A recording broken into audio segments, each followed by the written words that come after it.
नमस्कार, आप देख रहे हैं उत्तर प्रदेश। मैं हूं आपके साथ हर्षदा जोशी। आइए नजर डाल लेते हैं इस वक्त की हेडलाइंस पर। गोरखनाथ मंदिर में लगा जनता दरबार। सीएम योगी आदित्यनाथ ने सुनी लोगों की फरियाद, अधिकारियों को दिए समस्या निस्तारण के निर्देश। तो ब्रह्मलीन महंत अवधेतानंद महाराज को दी श्रद्धांजलि।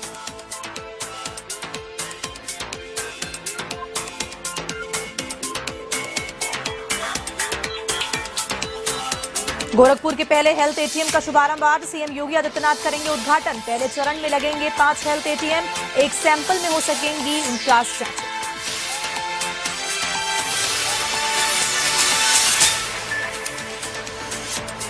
यूपी विधान भवन में धरने के ऐलान पर पुलिस प्रशासन अलर्ट। चेतावनी देने वाले सपा एमएलए को किया नजरबंद। समाजवादी कार्यालय से लेकर विधान भवन तक पुलिस फोर्स तैनात।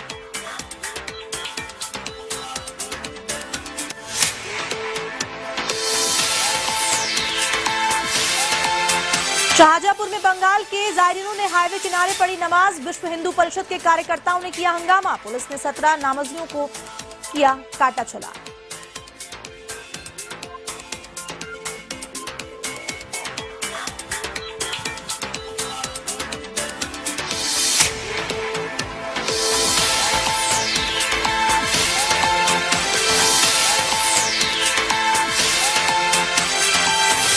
कासगंज की गंजडूंडवाड़ा कोतवाली पुलिस की गौ तस्करों से मुठभेड़। जवाबी फायरिंग में 2 तस्कर घायल तो एक फरार। गौमांस सहित अवैध हथियार बरामद।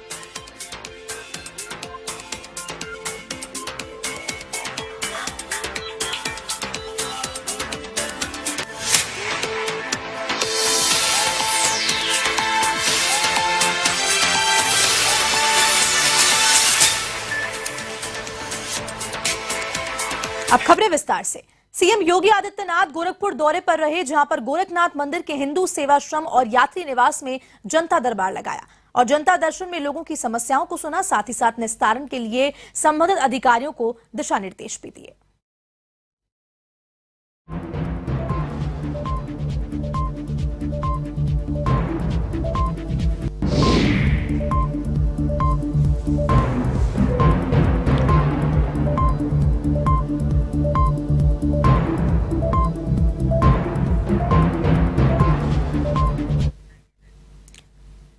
यूपी के मुखिया सीएम योगी आदित्यनाथ गोरखपुर के दौरे पर हैं, जहां पर सीएम योगी आदित्यनाथ ने ब्रह्मलीन महंत महाराज की 8वीं पुण्यतिथि पर उनको श्रद्धांजलि अर्पित की और साथ ही साथ इस अवसर पर आयोजित श्रद्धांजलि सभा में भी शामिल हुए। इस दौरान सीएम योगी आदित्यनाथ के साथ कई साधु संत भी मौजूद थे।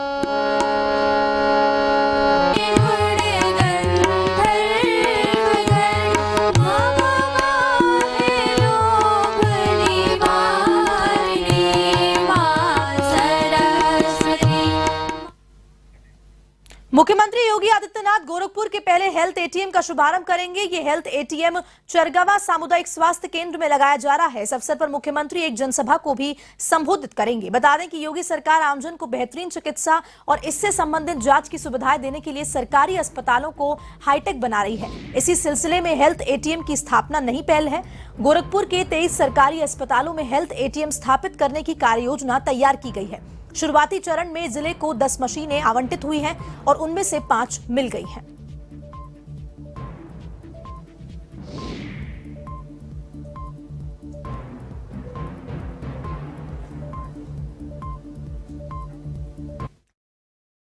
समाजवादी पार्टी की ओर से विधान भवन में धरना देने का ऐलान करने के बाद सपा विधायकों को नजरबंद किया जा रहा है। बता दें कि उनके आवास पर पुलिस फोर्सेस तैनात की गई है। लखनऊ से लेकर सीतापुर तक सभी विधायकों को निगरानी में रखा जा रहा है। इसी के तहत सुल्तानपुर के इसरा से विधायक ताहिर के घर के बाहर पुलिस फोर्स तैनात है। वहीं लखनऊ में समाजवादी पार्टी के विधायक पूर्वी क्षेत्र में अरमान खान और मध्य क्षेत्र में रविदास मेहरुआ की नजरबंद भी किया गया है। इसी के अलावा लहरपुर विधानसभा के सपा विधायक अनिल वर्मा को उनके आवास पर नजरबंद किया गया। वहीं दूसरी तरफ अखिलेश यादव के आवास पर भी पुलिस की तैनाती की गई है। इस बीच कई विधायकों और कार्यकर्ताओं को पुलिस ने हिरासत में लेकर इको गार्डन भेजा है। इस दौरान साइकिल से विधान भवन पहुंचे सपा विधायक जाहिद बेग को हिरासत में लिया गया। साथ ही विधायक समरपाल सिंह हिरासत और ताहिर को भी हिरासत में लिया गया है।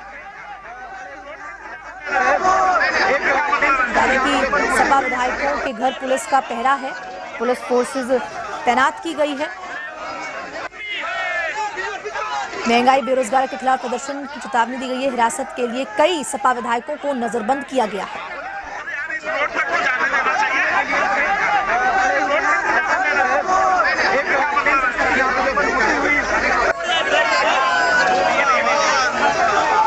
इसी खबर पर ज्यादा जानकारी के लिए हमारे साथ फोन लाइन पर जुड़ चुके हैं UP state head Amrish Singh. Ji Amrish, बताएं क्या कुछ मामला है पूरा महंगाई बेरोजगारी के खिलाफ प्रदर्शन की और नजरबंद भी किया गया है कार्यकर्ताओं को? देखिए हर्षदा, कल सपा की तरफ से एक प्रेस कॉन्फ्रेंस करके मनोज पांडे जो कि सपा के प्रवक्ता भी हैं और सपा के विधायक भी हैं, उन्होंने कल प्रेस कॉन्फ्रेंस करके कहा था कि उत्तर प्रदेश में कानून व्यवस्था, बढ़ती महंगाई, बेरोजगारी, भर्तियों में धांधली, स्वास्थ्य सेवाओं में भ्रष्टाचार, गरीबों के घरों पर चल रहे बुलडोजर, किसानों की दुर्दशा के मुद्दे पर के साथ साथ और कई मुद्दों पर समाजवादी पार्टी विधानसभा के पास पूर्व प्रधानमंत्री चौधरी चरण सिंह की प्रतिमा के समक्ष प्रदर्शन करेगी। लेकिन यह भी कहा गया था कि यह जो भी प्रदर्शन होगा बिल्कुल शांतिपूर्ण तरीके से किया जाएगा। लेकिन कल प्रेस कॉन्फ्रेंस करने के बाद ही, प्रदर्शन से पहले ही, सपा के तमाम विधायकों को प्रदेश भर के अलग अलग जिले से सीतापुर, हरदोई, कानपुर, लखनऊ समेत कई जिलों में सपा के विधायकों को नजरबंद करना शुरू कर दिया गया। पुलिस ने उनके घर के बाहर पहरे लगाने शुरू कर दिए। इसी का आज नतीजा रहा कि जैसे ही समाजवादी पार्टी को इसकी भनक लगी, जैसे ही उनके विधायकों को नजरबंद करना शुरू किया गया, सपा के समाजवादी पार्टी के ट्विटर हैंडल से ट्वीट करके ये कहा गया कि गरीबी, भ्रष्टाचार के मुद्दे पर जब सपा ने आवाज उठाना जब चाहा है, सरकार ने उनके कार्यकर्ताओं को, विधायकों को इसी तरीके से नजरबंद किया है। और इसी का एक आज जब सारे सपा के जितने भी कार्यकर्ता थे, जब वो समाजवादी पार्टी के पास एकत्र होना शुरू किए, तो समाजवादी पार्टी कार्यालय के समीप ही पुलिस ने जोरदार पहरा लगा दिया गया और इस दौरान पुलिस कार्यकर्ताओं में, पुलिस प्रशासन में झड़प भी हुई। अखिलेश यादव के घर के आसपास भी पुलिस लगी हुई थी। आवास के बाहर पुलिसकर्मी तैनात थे। कार्यालय से लेकर अखिलेश यादव के घर के दूरी जो है वो लगभग 50 मीटर की है। आसपास पूरा पहरा बिछा हुआ था। अखिलेश के घर के बाहर जितने भी विधायक थे, उनकी गिरफ्तारी के लिए पुलिस बल तैनात किए गए थे। सपा मुख्यालय पर पुलिस ने पूरी तरीके से नाकाबंदी कर दी थी। सपा के कुछ विधायक जाहिद बेग को हिरासत में लिया गया है। विधान भवन में साइकिल से पहुंचे थे जाहिद बेग। उसके साथ ही साथ सपा के तमाम विधायक और कार्यकर्ताओं के साथ पुलिस की झड़प हुई। कुछ कार्यकर्ताओं को अरेस्ट किया गया। वहीं पुलिस की भी कुछ जवान घायल हुए, उनकी वर्दी फटी है। और ये जो अब प्रदर्शन है, ये मुझे लगता है कि और थोड़ा उग्र होगा, क्योंकि विधान सत्र जो है विधानसभा का, वो 19 सितंबर से शुरू हो रहा है। उससे सत्र में भी हंगामे, इस बार सत्र जो है वो होगा। उससे पहले जिस तरीके से सपा ने आज प्रदर्शन किया है, उसको देखकर लगता है कि भाजपा सरकार जो है वो थोड़ा सा एक्टिव मोड होगी, क्योंकि सपा कार्यकर्ता चाहते हैं, समाजवादी पार्टी चाहती है कि सरकार बैकफुट पर आए। लेकिन सरकार ने जिस तरीके से पहले से ही आज विधायकों को नजरबंद करना शुरू किया, उससे लगता है कि इस बार विधानसभा से पहले और विधानसभा सत्र के साथ साथ हंगामेदार होने के बावजूद सरकार जो है अपने तरीके से फ्रंट फुट पे खेलती नजर आनी चाहिए। हर्षदा, अमरीश, आगे सवाल लेना चाहूंगी कि जिस तरह से इनका प्रदर्शन कर रहे हैं और विधायकों को अब नजरबंद कर दिया गया है, अब आगे की रणनीति के बारे में बात की जाए तो क्या कुछ कहना है आपका? देखिए हर्षदा, समाजवादी पार्टी कई मुद्दों पर घेरेगी सरकार को, और सरकार को ये पता है। लेकिन कल जिस तरीके से सपा की तरफ से प्रेस कॉन्फ्रेंस किया गया था, यानी 19 तारीख से पहले, कल 13 तारीख थी, 6 दिन पहले ही पीसी करके जिस तरीके से बताया गया है, सत्र से पहले सरकार को जिस तरीके से उन्होंने अपनी पिछली सरकार में भी और इस बार चुनाव से पहले भी उन्होंने कहा था कि बेरोजगार, महंगाई, कानून व्यवस्था, इन सभी मुद्दों पर जिस तरह से कहा गया था कि सरकार काम करेगी, लेकिन समाजवादी पार्टी की तरफ से ये कहा जा रहा है कि अभी भी जिस तरीके से सरकार ने वादे किए, तो उस वादों को पूरा नहीं किया जा रहा है। और दूसरी चीज ये है कि जो भी दूसरे विपक्षी पार्टी के लोग हैं, उनके घर पे जिस तरीके से ईडी के छापे पड़ रहे हैं, इनकम टैक्स की रेड पड़ रही है, सिर्फ समाजवादी पार्टी नहीं, वो कांग्रेस हो, बसपा हो, या फिर दूसरी और कोई पार्टी हो, सभी के जिस तरीके से कार्यकर्ताओं के यहाँ या उनकी पार्टी के लोगों के यहाँ जिस तरीके से छापे पड़ रहे हैं, इस पर भी विपक्षी पार्टियों का कहना है कि भारतीय जनता पार्टी के खिलाफ जब भी कोई आगे बढ़कर बोलना शुरू करता है तो भारतीय जनता पार्टी उनको परेशान करना शुरू कर देती है और मुद्दों से भटकाने की कोशिश की जाती है। सपा प्रमुख अखिलेश यादव कई बार कह चुके हैं कि सरकार जो है वो विधानसभा में मुद्दों पर बात नहीं करती है, वो उन मुद्दों पर लेकर आती है जिसका इस सदन से कोई लेना देना नहीं। तो ये आरोप और प्रत्यारोप का सिलसिला है, ये विधानसभा सत्र में भी इस बार देखने को मिलेगा और उसकी एक छोटी सी नाजीर आज समाजवादी पार्टी ने प्रस्तुत करने की कोशिश की थी, जिसको फिलहाल पुलिस ने अपनी पकड़ में रखा है अभी तक फिलहाल। हर्षदा जी अमरीश, तमाम जानकारी साझा करने के लिए आपका बहुत बहुत धन्यवाद। तो ये हमारे साथ जुड़े हुए थे यूपी स्टेट अमरीश सिंह, जिन्होंने पूरी जानकारी दी। इसी के साथ बढ़ते हैं अगली खबर की ओर। समाजवादी प्रमुख अखिलेश यादव ने प्रसपा प्रमुख शिवपाल यादव के बीच बढ़ती दूरियों को कम करने की कवायद शुरू कर दी है। अखिलेश यादव ने विधानसभा में चाचा शिवपाल के लिए आगे की सीट की मांग कर सियासी खबरों को हवा दे दी है। वहीं शिवपाल यादव ने अखिलेश की इस मांग पर अपनी प्रतिक्रिया व्यक्त की है। शिवपाल ने कहा है कि मेरी कुर्सी पहले से ही विधानसभा में प्लॉट है और वे उसी पर बैठेंगे।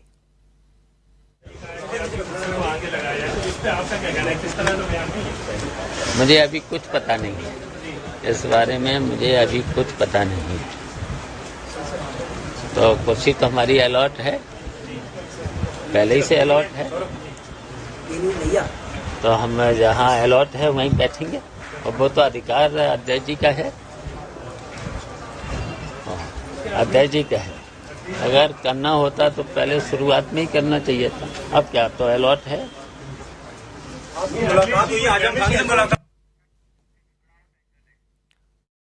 यूपी के शाहजहांपुर में कोलकाता से अजमेर जा रहे कुछ लोगों के सड़क किनारे नमाज पढ़ने से विश्व हिंदू परिषद के कार्यकर्ताओं ने हंगामा खड़ा कर दिया। घटना की सूचना पाकर मौके पर पहुंची पुलिस ने 17 नमाजियों समेत बस का चालान किया और वहीं इस कार्रवाई के बाद बस को आगे रवाना किया गया।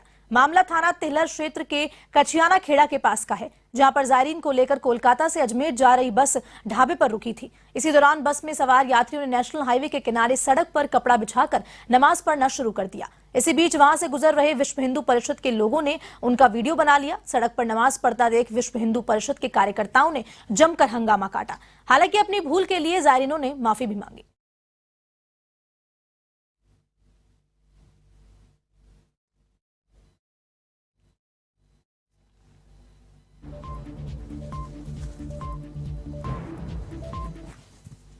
ये परसों रात्रि की बात है। एक बस में कुछ यात्री थे जो वेस्ट बंगाल उत्तर 24 परगना से अजमेर जा रहे थे। एक ढाबे पर रुके हुए थे। उसी दौरान पुलिस को सूचना प्राप्त हुई थी। पुलिस द्वारा तत्काल मौके पर पहुंचकर विधिक कार्रवाई की गई थी। बस का चालान किया गया था और उन सबके चल के बनवाए गए थे। यूपी के सुल्तानपुर में अयोध्या प्रयागराज राष्ट्रीय राजमार्ग पर कूड़े भार में तेज रफ्तार ट्रक का टायर फट गया, जिससे दो ट्रकों में आपस में भिड़ंत हो गई। टायर फटने के बाद ट्रक चाय की दुकान में जा घुसा। इस दौरान 2 स्थानीय लोगों समेत एक ट्रक चालक भी की मौत हो गई, जबकि आधा दर्जन लोग हादसे में घायल हो गए। हादसे की सूचना पाकर पहुंची पुलिस ने सभी घायलों को इलाज के लिए जिला अस्पताल पहुंचाया है। फिलहाल पुलिस मामले की जांच में जुटी हुई है।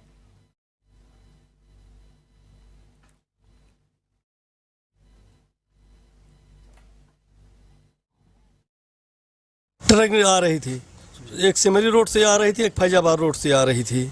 चाय की दुकान थी, उसी चाय के दुकान पे लोग खड़े होके चाय पी रहे थे खड़े होके।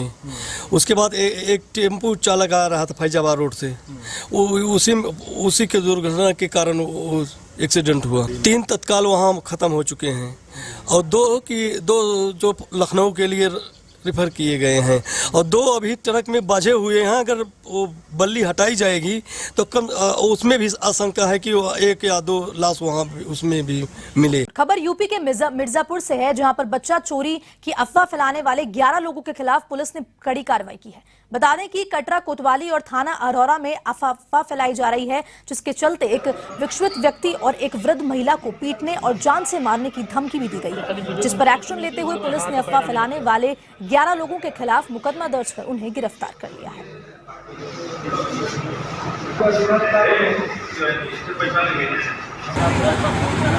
वैसे पीछे हो गए।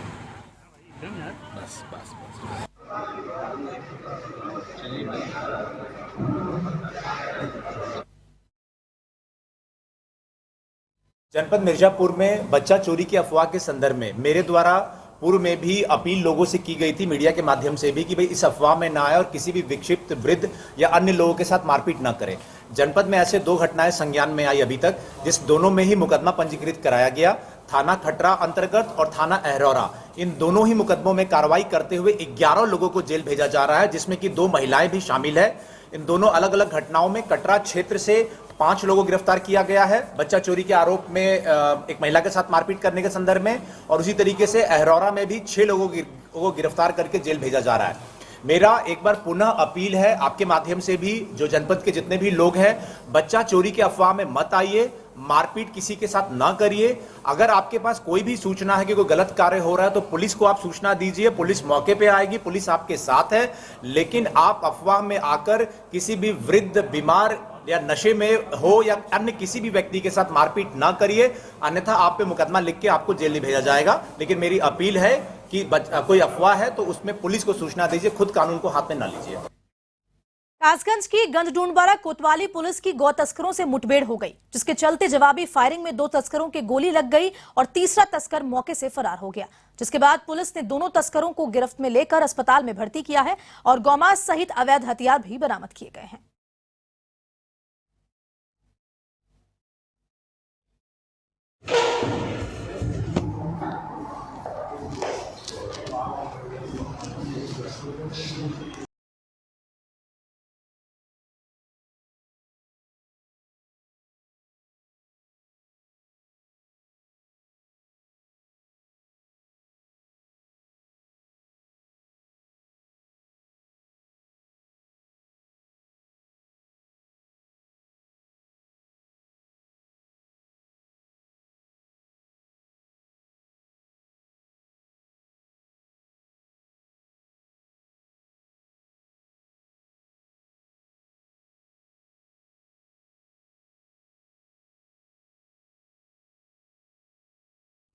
यूपी के मिर्जापुर में बुजुर्ग माता पिता को विंध्याचल धाम के लाइव दर्शन करा रहे सेना के एक जवान से पुलिसकर्मियों ने धक्का मुक्की कर दी। सेना के जवान से पुलिसकर्मी ने मारपीट की और धक्का देते हुए पुलिस चौकी ले गए।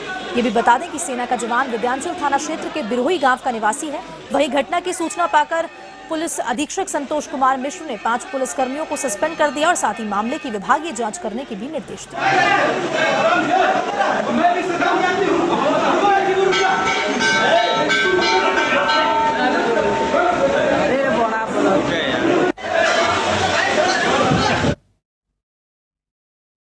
यूपी के महाराजगंज में नाबालिग लड़की से छेड़छाड़ और हाथ बांधकर मारपीट करने का सनसनीखेज मामला सामने आया है।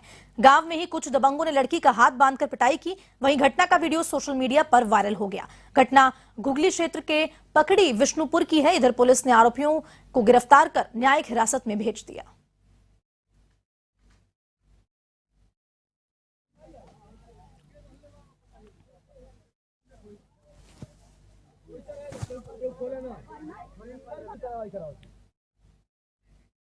अब खबर यूपी के कानपुर से है, जहां पर गोपाल नगर में किराए के विवाद के चलते मकान मालिक ने कारोबारी किराएदार से बंधक बनाकर मारपीट की। इस दौरान पीड़ित ने कागज पर जब्त हस्ताक्षर कराने और ब्लैक चेक में भी आरोप लगाया है। वहीं घटना की सूचना पाकर पहुंची पुलिस ने किराएदार को आरोपी के चंगुल से मुक्त कराया। फिलहाल पुलिस ने आरोपी के खिलाफ कोई मुकदमा दर्ज नहीं किया है।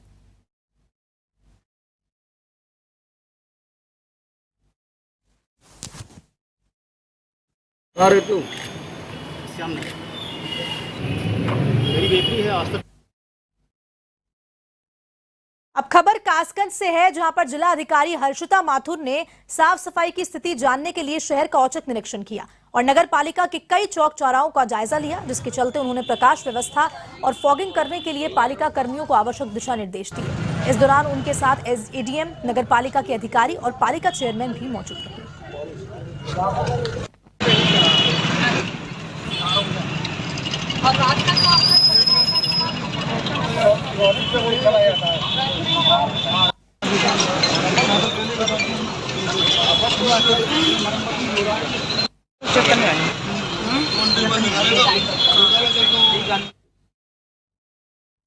यूपी के सीतापुर में आयुक्त लखनऊ ने कलेक्ट्रेट सभागार में विकास कार्यों की समीक्षा बैठक की और नेमी पारस्य से हो रहे विकास कार्यों का स्थलीय निरीक्षण किया। साथ ही संबंधित अधिकारियों को आवश्यक दिशा निर्देश भी दिए।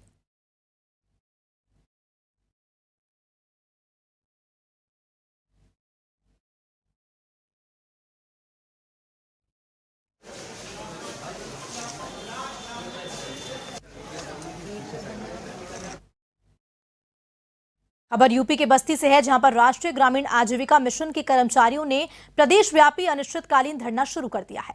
आपको बता दें कि विभागीय संविदा पर नियुक्त करने और मानदेय बढ़ाने सहित 9 सूत्रीय मांगों को लेकर कर्मचारी कार्य बहिष्कार कर रहे हैं। वहीं कर्मचारियों ने भी बताया कि जिस तरह हम लोग महिलाओं का समूह बनाकर आगे बढ़ाने की प्रेरणा देते हैं और रोजगार का अवसर प्रदान करते हैं, वहीं अब हम लोगों के सामने अपनी आजीविका के साथ संकट खड़ा हो रहा है।